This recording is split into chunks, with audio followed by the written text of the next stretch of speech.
ये सच है कि कृष्णा का मर्डर हुआ है। मैंने उसे मारा है, मैंने। इन्हीं हाथों से उसका खून किया है। मैं सच कह रहा हूँ, मेरी बातों का यकीन कीजिए, मैंने उसका खून किया है। मैंने। ऐसा कुछ नहीं, आप चुप बैठिए। आइए। Order order. मिस्टर गोविंद, आपको जो कुछ भी कहना है विटनेस बॉक्स में आकर कहिए।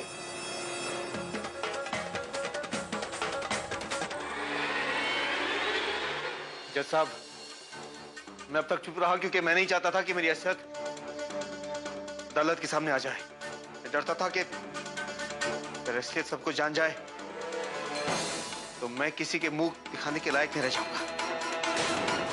मैं बहुत ही नीच इंसान हूं, मैंने बहुत गंदा काम किया है। जज साहब, मैंने नंदिनी का बलात्कार किया है। ये झूठ है। ये नहीं, ये झूठ मैं ही उसका कसूरवार हूं जज साहब, मैं ही उसका कसूरवार हूं।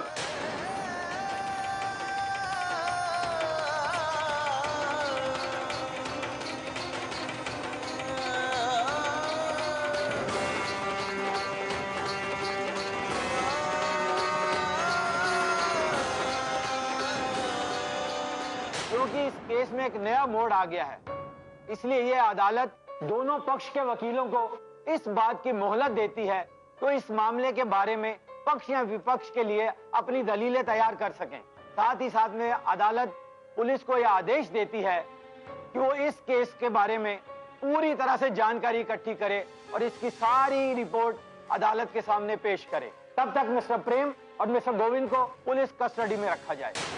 आज की अदालत यहीं बर्खास्त की जाती है। इस केस की अगली सुनवाई इस महीने की 24 तारीख को होगी। जय हिंद। मैं सब जानती हूँ मैं। आपने ऐसा क्यों किया? आपने ये बात मुझे क्यों नहीं बताई कि आप इतना बड़ा बलिदान देने की बात सोच रहे हो? हाँ? कहा नहीं बोला सांगितलं? एक तुम ही हो जो मुझे पूरी तरह से समझती हो। मतलब ये तुम मेरी ताकत हो।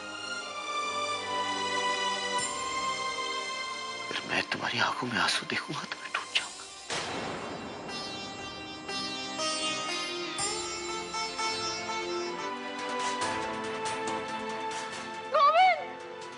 गोविंद,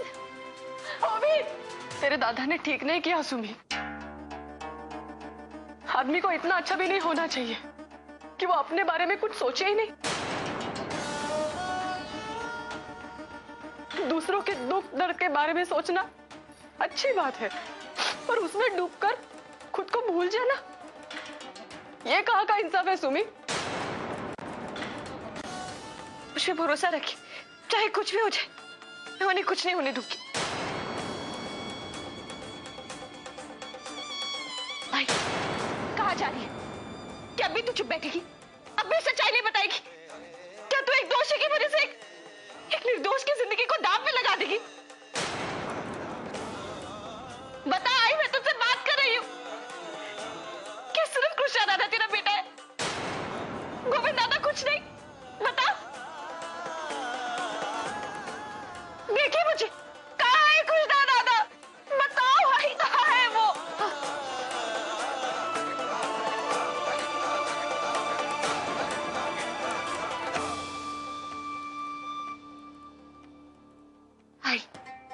आई तो सच्चाई से कब तक भागेगी? कब तक? ये मत भूल कि जो कुछ भी होगा ना, उसमें सबसे ज्यादा नुकसान तेरा ही होगा। भाऊ साहब गलत कर रहे हैं। उनको बोलो कि अपनी गलती सुधारें, अपना बयान वापस लें।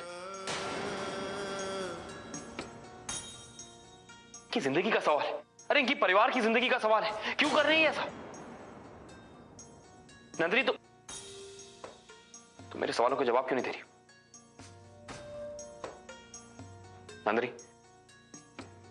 नंदिनी बताओ, बात क्या है? वो